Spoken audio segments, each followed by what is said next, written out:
There is a quote from John Burroughs that says, "You must first clearly see a thing in your mind before you can do it." This captures Lebo's vision as a co-founder of Womenomics Africa, which exists to connect women to opportunities and ecosystems, creating a pan-African economic highway driven by women, significantly increasing their participation in intra-Africa trade. Lebo Biko is an African-inspired social entrepreneur, feminist, catalyst, optimist, and a seasoned strategy and marketing specialist. She is the co-founder and director of Oya Solutions, a holding company aimed at providing solutions that support the advancement of women-owned and managed businesses across the continent.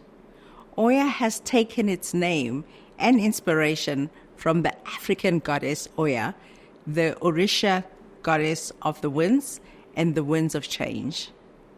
The holding initiatives and solutions are aimed at empowering, enabling, and supporting the African woman. Lebo has a BCom and an MBA from the University of Witwatersrand, commonly called WITS in South Africa. Hi, friend. Hello, my dear. How are you? I'm very well, thanks. It's been a while. A very long time. Yeah. Joburg can be big. You know? And when it's so small. Yeah. I know. People never get that. But so we met in 2010 when we were selected as mentees for the Fortune U.S. Department of State Global, because you have to say it properly, people, Global Women's Mentoring Program. So I didn't know you as a preteen, obviously. Yes. So, but what were your pastimes? What did you do with your days? Sure. I mean, preteen is like what, 11, 12? I played. Wow. You know, and when I reflect on that, it might sound very simplistic, but I think I am privileged that I had parents that could create a background that I could play, because there are many young people who were obsessed with having to look at very serious things at that age. So I think I was lucky that I played a lot. I mean, we grew up in a time, I grew up in Soweto. Yeah. And at the time when I was 11 or 12, we were living in an area called Diepkloof Extension. Yeah. We grew up in Dube, with Diepkloof, and my parents, both professionals. And I think I had the opportunity for them to create the environment that I could play. There was no digital stuff. So right now I fight with my kids because it's like, screen times too long. But there was none of that. And I think as children, we were then fortunate that it allowed us the opportunity to be imaginative, to imagine. We had to create stuff out of stuff that didn't exist, So, for instance, creating a ball out of plastic bags because you didn't have that, right? Or where I grew up in Soweto was a place that was developing. So in Diepkloof Extension, it was developing lots of bricks because people were building their houses. Very dangerously so, we would build our own houses out of the discarded bricks. But we had the most amazing fun. So I played a lot. I got to imagine, I got to engage. I was in trouble with my mother a lot because at some point she used to say to me, "You're not allowed to get out of the house before 10 o'clock. So at like 9:45, I was standing by the gate, waiting to go. But I played, I engaged with my friends, I went out. I loved music. I still do. In fact, my husband bought me a DJ Yes, kit, because I loved it even then. So even then I had a very strong appreciation for music. My dad used to allow me to DJ at his Stokvels.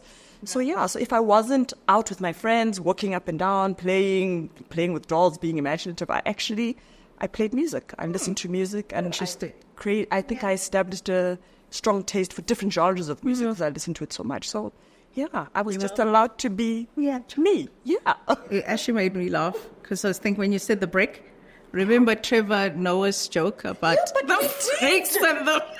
And I was a tomboy as a child. I was a tomboy. At that age, I was a tomboy. I played marbles, I played spinning tops, and I won. I won.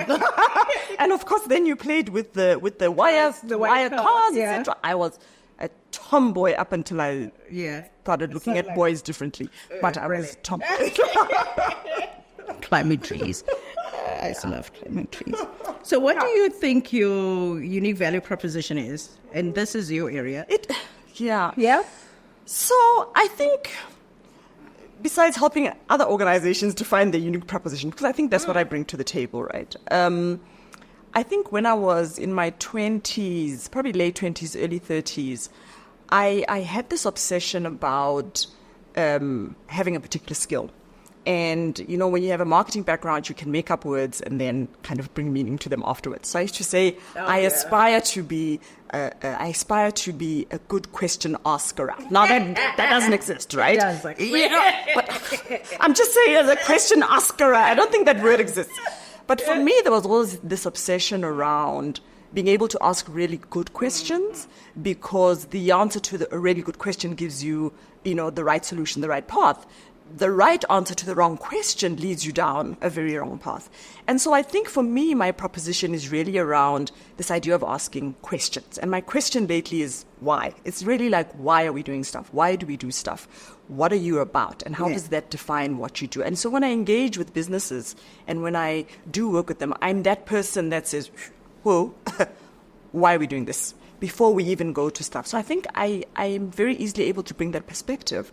And it's that perspective often of also just slowing down. Let's slow down before we rush out and just be clear why we're doing what we're doing, because that impacts what we do. So I think for me, that's what I do. It frustrates my business partner a lot. I think she's gotten better at it, because it really is about slowing down. Why are you doing what we're doing? Let's ensure that there is alignment before we move on.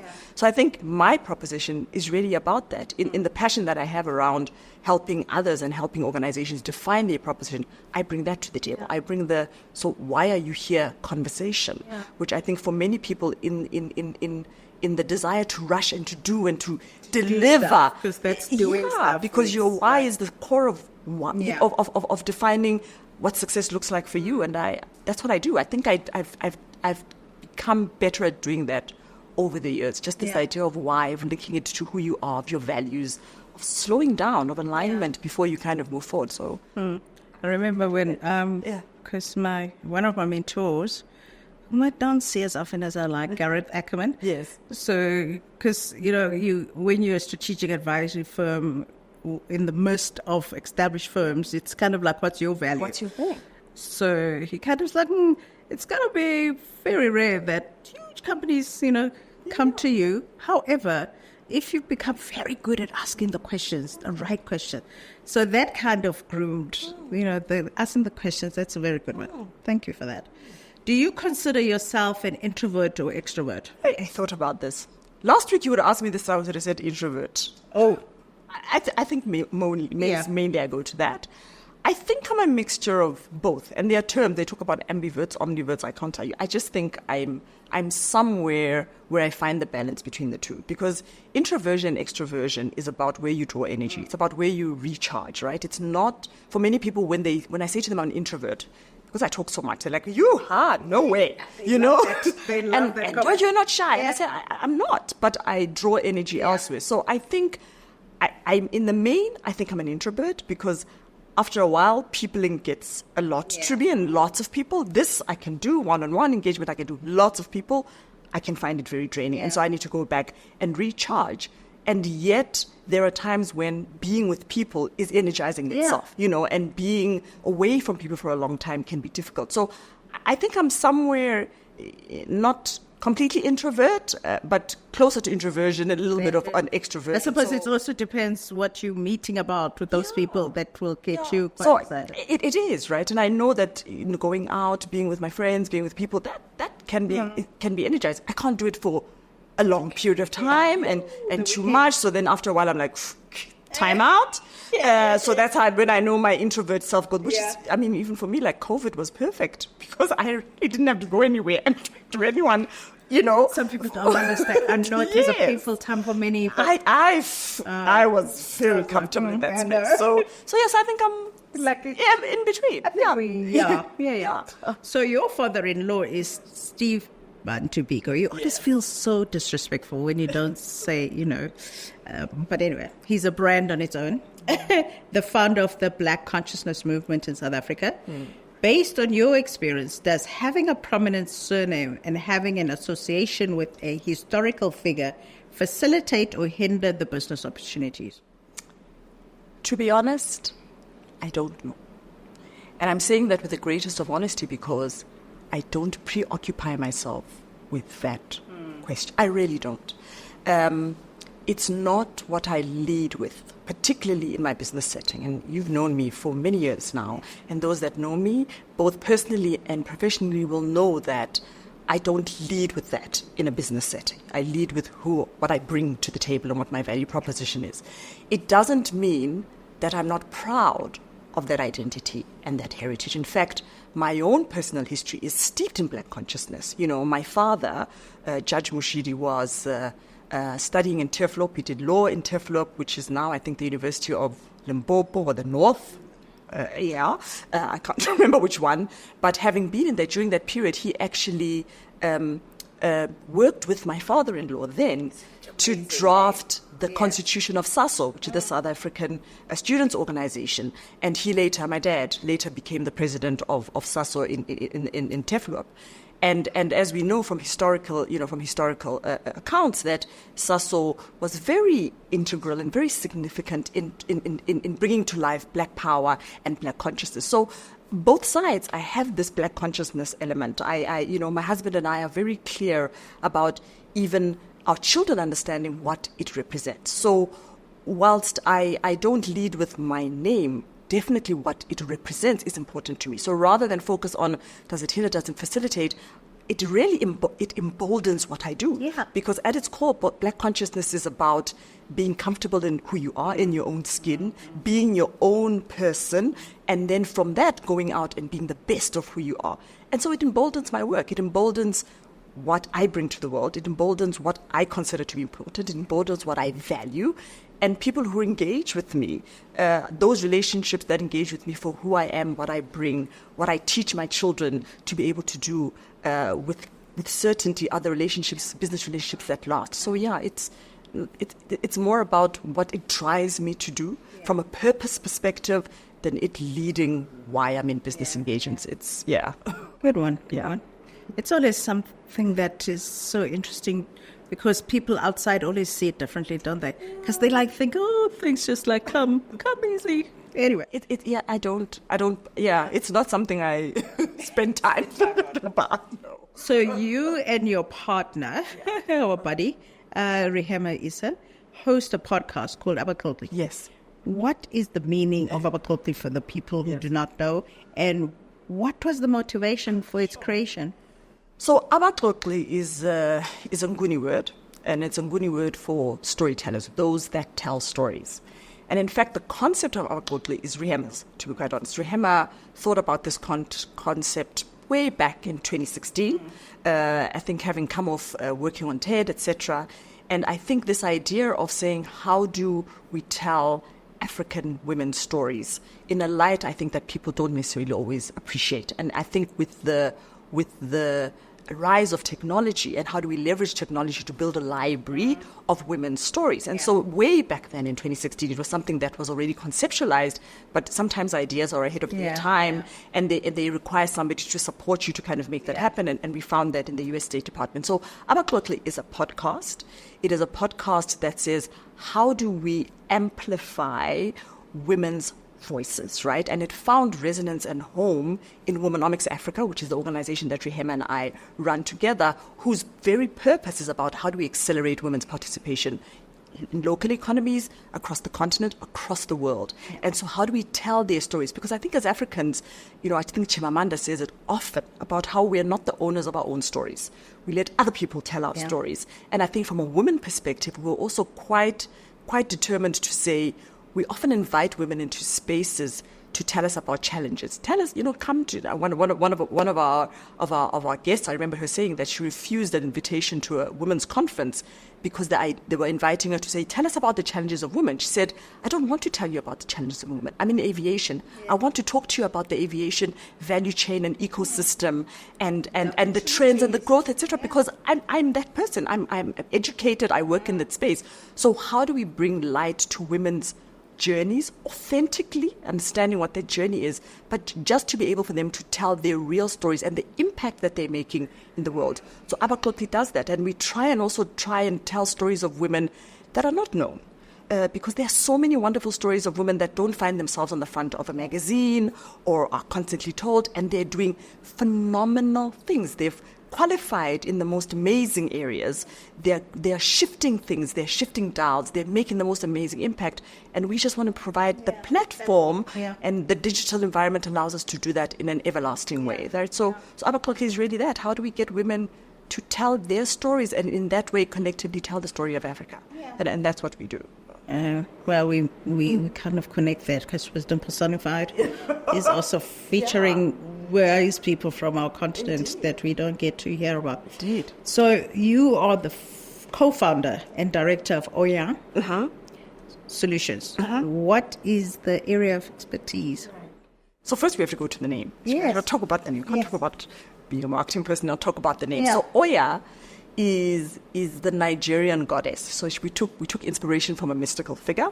So Oya is a Nigerian goddess of the winds of change, of disruption, of the women's marketplace. And when we were starting our work, Rehema and I are both unapologetic feminists in a way that says, how do we create a world where there is more equality for women and that women can actually thrive, contribute to the continent's growth and thrive? And so we founded Oya with the thinking around that. In fact, Oya started off as wanting to be a digital platform that says, how do we use technology to connect women across the continent to do business? But we struggled with translating our business idea to a technological execution.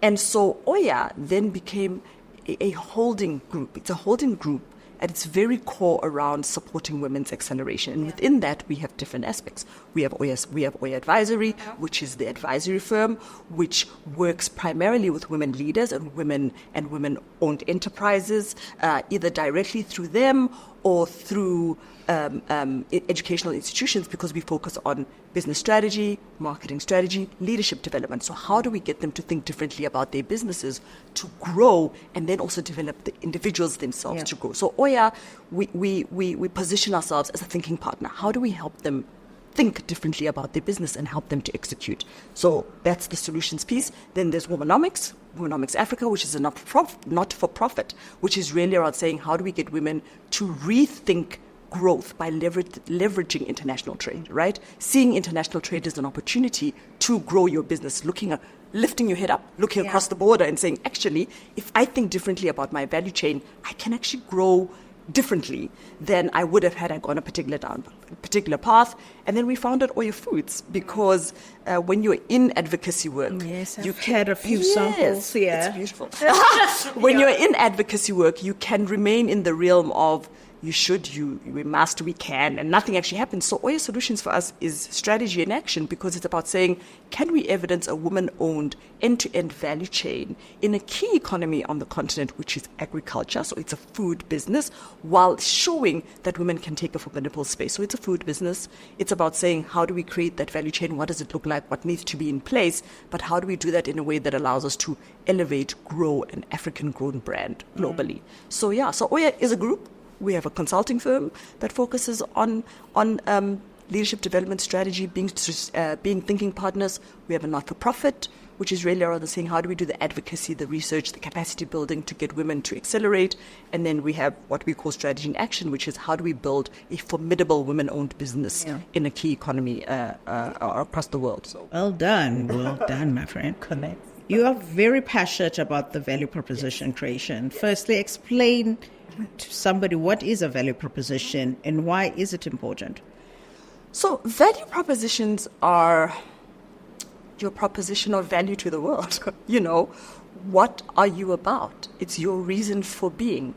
It's the difference between me choosing you and choosing the next person. It's the raison d'être, as they said.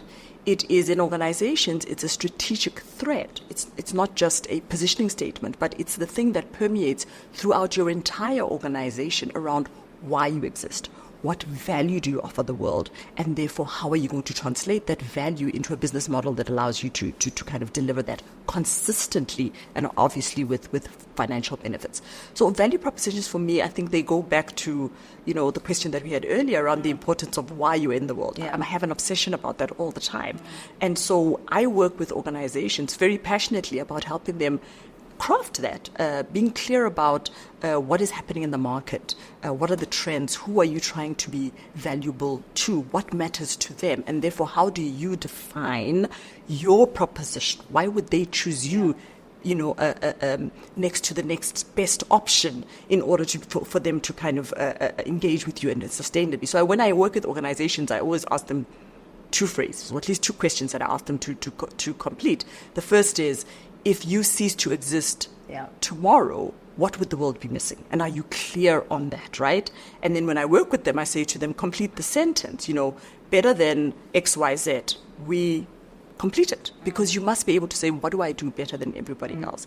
So for me, that's I love doing that work. I love the challenge of trying to craft something that is unique, different, competitive, compelling for organizations, and I suppose by extension for individuals. So I love that work. I can do that. I must say, I love propositions when you get into a place that's cluttered, and the goal for somebody to say, I'm still going to have sub-differentiator that nobody has. And whether in what I do and in how I do it. Yeah. Because that could also be your differentiator. Yeah. Particularly in a cluttered world, it becomes very difficult to do that. So for me, I know. Why? Some people don't get the excitement to get around these things. I don't know. What would you say to encourage somebody to become an entrepreneur with its uncertainty and financial instability, and to live a successful career and the path to the C-suite? They can see it. There, I'm going there. With its financial comfort. Would you encourage someone? I wouldn't say I would, and I wouldn't say I wouldn't. Yeah. When you do your MBA, they say it depends. So it depends. Because, and I'll draw two things. The first I want to say is that we are all destined for different paths in life, right? And we all get drawn to specific situations, areas, jobs, whatever, people for different things. And I think for me it begins with, once again, the why. Why? What do you want to do in the world? Why do you want to do it? And the why you want to do it should then determine what is the best vehicle for me to be able to do that, right? Is it entrepreneurship? Or it could very well find resonance and reside very comfortably in an organization, right? Because you can do that, And one of my old bosses, Ingrid, I'll never forget her. She was at Nedbank. My last corporate job was at Nedbank, and I am that person, by the way, that you describe. In a very successful career, I can see the C-suite. I'm there. I'm doing well. I'm doing work that I actually like, right? And she, I think, is one of our leadership development initiatives. When you go away for 2 days and you're all rah rah rah. And I think as part of that rah rah rah was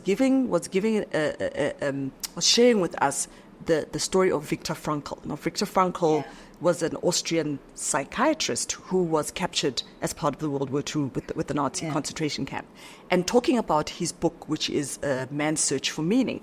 And this whole essence of this book is that you can find meaning in anything. You can find meaning in anything, and you can find meaning in even the most difficult situations, which is how he managed to kind of get himself out of that situation. And for me, that was important because I don't necessarily have to go and create something different. I could actually be very happy and be very productive and be very impactful in an existing structure. So for a person, I won't say to them, go and be an entrepreneur, because what you want to do and why you want to do something could very well work in an in an organization. And what do they talk about now? Entrepreneurship, and you could do that, and you could do that well. And for the longest time when I was at Nedbank, it worked for me, because when I went to Nedbank, it was after our State Department mentorship program. I wanted to work with small organizations. I wanted to work with SMEs. And I joined the part of the bank which was working with SMEs. And so being able to work and doing value propositions, coming up with innovation for those organizations brought me a lot of meaning for a very long time, until I decided, there's more. So for me, that's the first thing. That kind of says you can create meaning in any situation. It doesn't mean you have to go out. Yeah. But you must be clear on why you're doing it. And then somebody once said to me, you have to, they use the word passion. I prefer to use the word, you really have to feel strongly and believe in what you're doing. Because entrepreneurship, as you know, in those moments when it is very hard and it is very dark and you can't see between day or night or what is the next thing, it is that belief in what you're doing that's going to push you forward. And if that's not clear, you're going to struggle. So if you're wanting to be an entrepreneur because you want to have more free time, sorry for you, because as an entrepreneur, you actually don't stop. It continues, right? If you want to be an entrepreneur because it's just about making money, that's also going to be out. Doesn't mean you won't be able to, but it's actually in those dark. So for me, I wouldn't say don't do it or do it. I would say, okay, why do you want to do it? And then let's see if entrepreneurship is actually the vehicle, because it's not an easy journey. Because sometimes we don't give it thought. It's like, well, I don't have a job, or I don't like my boss. We've also made it look very glamorous. You know, social media and stuff, and people don't tell authentic stories. What are you saying? I'm just saying they don't tell the real stories of the journey, right? So we do need to just demystify and just be real about it, and then just, are you clear that you want to be part of that journey? So at the webinar, there's a webinar that you did. You said that one of the barriers for women sharing in the economic highways, which is and trade, is that there are higher trading costs and discrimination at border crossings, which is what caught my eye. First, what are economic highways? And then secondly, can you explain further about this barrier for women? So the work that you're talking about is what resides in Womenomics, right? So Womenomics Africa is a not-for-profit. It's about accelerating women's participation across the borders, leveraging trade. And so when we look at it, we kind of look at, so where are we with trade and what are some of the issues that we need to look at? And when Reham and I started this work, and when it starts giving us goosebumps stuff and we're like, we're building legacy stuff, we started defining this thing around economic highways. And for us, economic highways was almost what the movement of money is. So if you imagine highways, if you imagine cars moving up and down, we kind of said these could represent what economic highways are. And if there's a very popular visual of the continent where you see the African continent and it's dark and there are these lines. So it's kind of like that. There are these lines moving up and down. And for us, economic highways represent where money is being made, where this African continent is generating, where value is being made and where value can be extracted. And for us, it was important that women are not on the periphery of that, but actually, in many cases, part of charting those economic highways. Where does that look like? But also participating in them in terms of trade. So for us, it's economic highways is where money is moving. Where's money moving in terms of countries, in terms of industries? And we are obsessed about saying, are women firmly part of that? And how do we begin to create the foundations? If we're lucky, we get to see the fruits of that women can actually participate in that. So from a trade perspective, what you're referencing is part of what is research that was done by the World Bank in a report that they were identifying the opportunities that existed for women in trade. And they talked about the fact that given some of the trends, the fact that trade, if done properly, can actually take women out of poverty, can actually get women to grow significantly and faster, and identifying some opportunities in that space. I think at the time it was around the growth in the servicification, so the growth in the service industry, and that women, we tend to be in those areas anyway, so there's growth in that, global value chains, being part of the value chains, and then the digital economy, right, which women were there. But in looking at the barriers, right, around women participating, one of them was around costs. And the trade costs were particularly around the fact that the tariffs that countries tend to apply to goods that they trade in, they apply the tariffs to protect certain industries, right? And food is one of those that has the highest tariff costs. And women are predominant in food. And so this idea was saying that women are predominant in trading in food. I mean, you see it at the borders, just north from here, what women are trading in, etc. And so this idea was saying that it disproportionately discriminates against women because they then end up having to pay higher trade costs because of the nature of the work that they do. And the whole report talks about the fact that how do we reduce those tariffs so that to make it a bit more equitable for women, and then also how do we then potentially then think about financing. How do we support women in terms of the financing beyond other discriminations, just, in terms of what happens in the trade borders, etc. But this whole thing around access, around where we tend to find ourselves as women in terms of what we trade in and how that actually just affects us negatively just by the way things are structured. So the report also talks about the fact that it's not that it's when it's designed, it's not intended to discriminate against women, but how it ends up finding its execution and how it actually is experienced is that women tend to Interesting. do that. So. Yeah. You kind of don't even think about those things. No. Okay.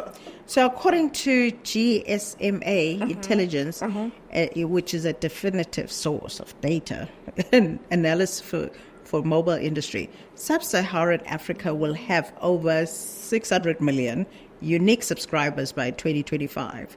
You have said that the digital divide disproportionately affects women. Why is that? So let's talk about what the digital divide is, right? So it's the gap that exists for people to be able to access and use technology effectively, right? And from a female perspective, from a woman perspective, it's called the gender digital divide. So that digital divide that affects women particularly. And once again, it's got to do with access and access to different things that support an impactful engagement with the digital opportunities that exist, right? So for women particularly, so while Sub-Saharan Africa is growing in terms of its digital access and in terms of its digital usage, women still are left behind. And that's for a number of reasons. One, it's access to things like the infrastructure, right? So infrastructure in terms of fiber, etc., just having a stable network. For many women, they tend to be on the periphery. They tend to be in the rural areas. And so they don't have the ability to access some of this connectivity like, their counterparts can be. It's access to the actual technology, like the hardware, the software, to be able to engage effectively with that. So because women, from an affordability perspective, tend to earn less than men, they then don't have access to be able to buy the technology, to buy the devices, to be able to access that technology and be able to do that effectively. It's got to do with access to skills, right? So we know that women tend to be, on average, less educated than men, right? So the ability to have the skills to be able to use the technology effectively further makes the divide even a bit more. And then we found also that beyond just the skills, Rihema and I, a few years ago, when at the start of COVID, invested in a platform. It was a really cool platform. It had 3D people and all sorts of things, and I loved it because I could create my own avatar every day that could change color of shoes and see myself walking around. But it was really cutting edge, next level kind of stuff. And even though we had the most amazing platform that was almost like a mirror of what you'd find at a Stanton Convention Center or these big conferencing venues. You had an auditorium, you had the ability to have meetings, you could present, you could engage with people, you could talk, etc. We found that even with women that had the laptops and the phones, latest phones, etc., access to the stable network, etc., without load shedding, even for them, just the confidence to use the technology. Really? So then we were reverting back to Zoom and whatever, but just the confidence to just go in and be able to use that. So I think it's things like that. It's the access, it's the affordability, it's just then the other stuff which becomes a bit more intangible. Just having the confidence to want to try something new and be confident and be comfortable in using it, and that just makes that even bigger unnecessary. Our sense of curiosity. Yes. Wow. If you could change one thing you've done in life that you wish you had done differently, what is it, and what would you do? How would you do it differently? What wisdom have you gained that you see this thing, whatever it is, differently today than you did then? It's one of those, it depends. Okay. Yeah. I believe you are where you are meant to be at the time that you're meant to be. Yeah. And it's the sum of all your experiences has brought you to this moment, today, now, and what you're doing now. So if you follow that thought pattern, then everything that has happened up until this moment was meant to happen. Yeah.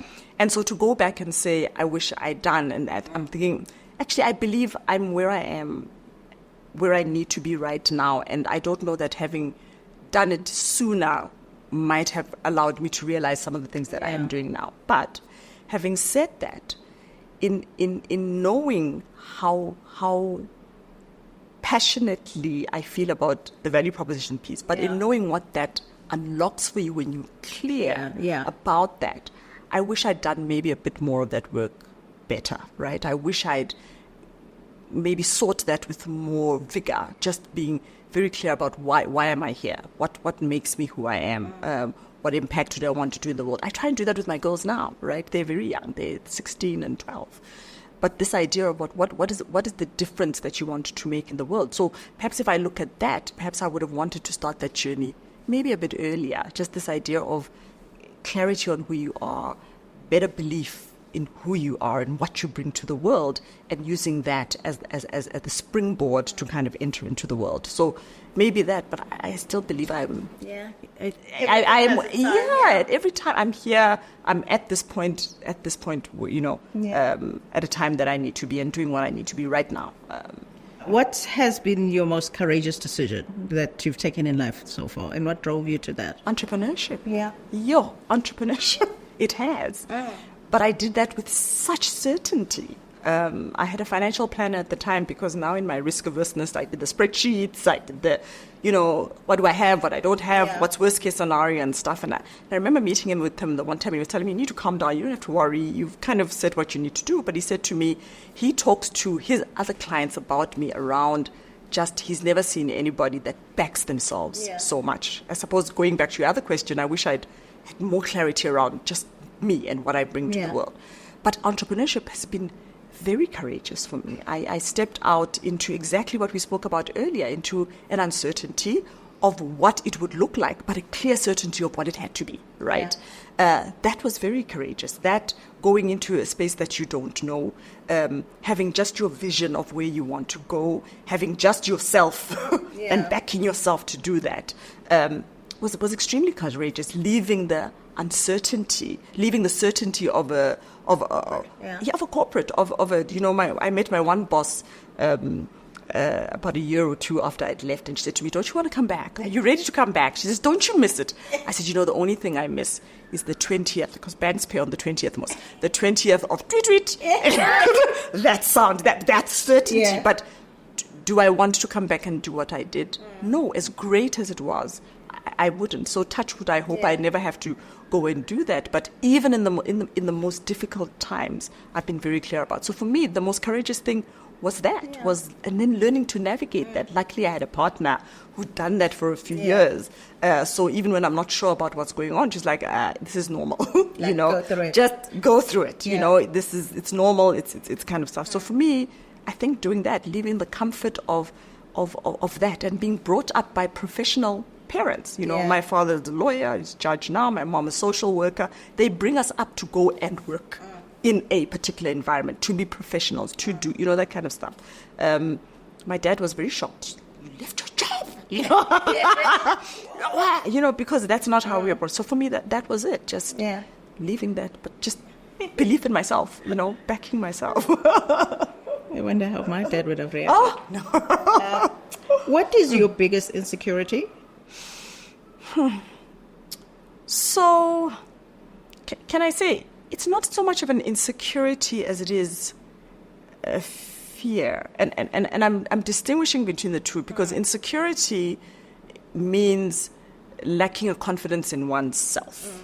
And whilst in life we all go through the moments of self-doubt. Oh, yes. We all have a little bit of imposter syndrome every now and then. We all, I know very famous people that before an MC role or before a presentation role, they are, hyperventilating, because we all have that, can I be good enough in certain situations? In manageable doses, it's fine. If it becomes too much, then it becomes very debilitating, right? So for me, it's not so much of an insecurity about not believing I can do something or not believing in myself, as a fear, perhaps, that because I'm so invested in creating a better world for my girls. Yeah. And creating the legacy and the foundation that I would be devastated if when they are at my age or whatever, they're still having the same issues as I am, you know. So for me, that's almost like, am I working hard enough to change that for them, at least in some aspects of what they're doing? So that's my biggest fear, that they'll live in a world where what I'm working so hard for doesn't come to fruition at the time that it should, right? And so therefore they can't live the optimal life that they actually should, because the environment hasn't shifted so much. So, yeah.